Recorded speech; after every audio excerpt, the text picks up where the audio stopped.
नमस्कार साथियों, मैं Rahul Kumar MS study point के यूट्यूब प्लेटफॉर्म में आप सभी का स्वागत करता हूं। इस वीडियो में हम लोग डिस्कस करने वाले हैं मध्य पाषाण काल, नव पाषाण काल और ताम्र पाषाण काल के बारे में।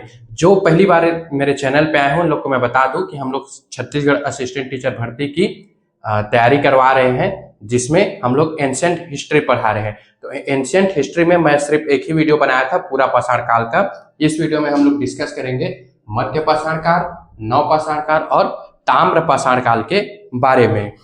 तो देखो, मध्य पाषाण काल क्या है।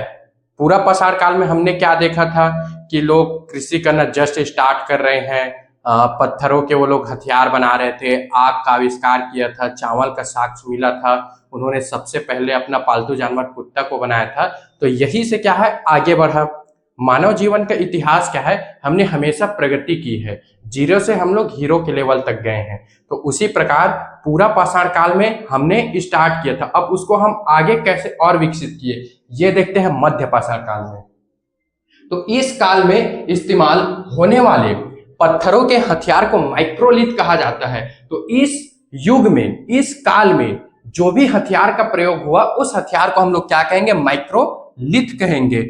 मध्य पाषाण युग के लोग तीर धनुष के इस्तेमाल करने लगे थे। देखो, पूरा पाषाण काल में लोग क्या थे, पत्थर के हथियार बनाते थे, लेकिन लोग विकसित हुए, फिर उन्होंने तीर और धनुष बनाना सीखा और उसी से शिकार करके वो लोग पका के खाना स्टार्ट किए। उसके बाद क्या है, मध्य पाषाण युग में मृतकों को दफनाने की प्रथा की शुरुआत हो गई थी।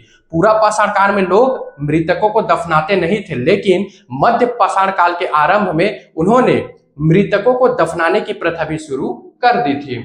और इसका अगर आपको साक्ष्य देखना है तो बाजौर राजस्थान से हमको ये साक्ष्य मिला है कि मध्य पाषाण युग के लोग मृतकों को दफनाना शुरू कर दिए थे। तो ये तो हो गया मध्य पाषाण काल के बारे में। उसके बाद क्या है, नव पाषाण युग। नव पाषाण मतलब क्या है, ये थोड़ा आधुनिक युग है।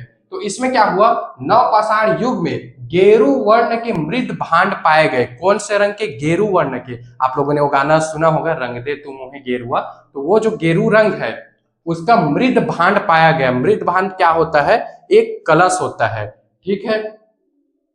इस युग में विशाल शव के ढेर पाए गए। शव अर्थात मृत व्यक्ति के ढेर पाए गए। और इसका साक्ष्य आपको कहां से मिलेगा, तो हस्तिनापुर उत्तर प्रदेश से मिलेगा। हस्तिनापुर को आप जान ही रहे हो, महाभारत अगर आप लोगों ने देखा होगा तो हस्तिनापुर को जरूर जान रहे होंगे। उसके बाद इस युग में हड्डियों में पत्थरों के इस युग में हड्डियों के पत्थरों के बने बड़े बड़े हथियार पाए गए। अब देखो, पूरा पाषाण काल में लोग पत्थर के बनाते थे, नव पाषाण काल में वो तीर धनुष पे आए और इसमें हड्डियों के बने हथियारों का प्रयोग होने लगा। तो आप लोग रिलेट कर करके पढ़ते जाना तो आपको तीनों काल का जो चीजें हैं वो याद हो जाएगा।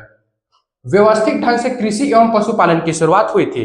पूरा पाषाण काल में लोग सिर्फ सीख रहे थे, वो कुत्ते को पाल रहे थे, लेकिन व्यवस्थित ढंग से कृषि और पशुपालन उन्होंने नव पाषाण युग में सीखा। जौ के साथ साक्ष्य ईरान से प्राप्त हुआ है। और अगर सबसे पहले जो किसी ने जौ की खेती की है तो वो कौन सा देश है, ईरान देश है। ये तो हो गया नव पाषाण युग के बारे में। अब है ताम्र पाषाण युग। ताम्र अर्थात तांबे का युग। तो तांबे का प्रयोग सर्वप्रथम किया गया। तो अगर आपसे क्वेश्चन पूछे कि तांबे का प्रयोग किस युग में सर्वप्रथम बार हुआ था, तो ताम्र पाषाण युग में हुआ था। सेकेंड क्या है, गांव बसने लगे थे। अब लोगों ने स्थायी रहना शुरू कर दिया था। लोग घर बना रहे थे और एक ही जगह पे रहना स्टार्ट कर दिए थे। तो एक घर बना, दो घर बना, तो इस प्रकार लोग गांव बनाने लगे। तो गांव का आरंभ कौन से युग से हुआ, ताम्र पाषाण युग से हुआ है। उसके बाद मातृशक्ति एवं बैल की पूजा होती थी। मातृशक्ति अर्थात देवी माता की पूजा ताम्र पाषाण युग से शुरू हुई और बैल की पूजा की जाती थी। अगर आप लोगों ने देखा होगा हिस्ट्री में तो सिक्के में बैल की फोटो पाया जाता है। एक मूवी भी था मोहनजोदाड़ो, उसमें देखना, अगर सिक्का है तो उसमें सिक्के में बैल का चित्र बना रहता था। तो ये लोग मातृशक्ति एवं बैल की पूजा करते थे।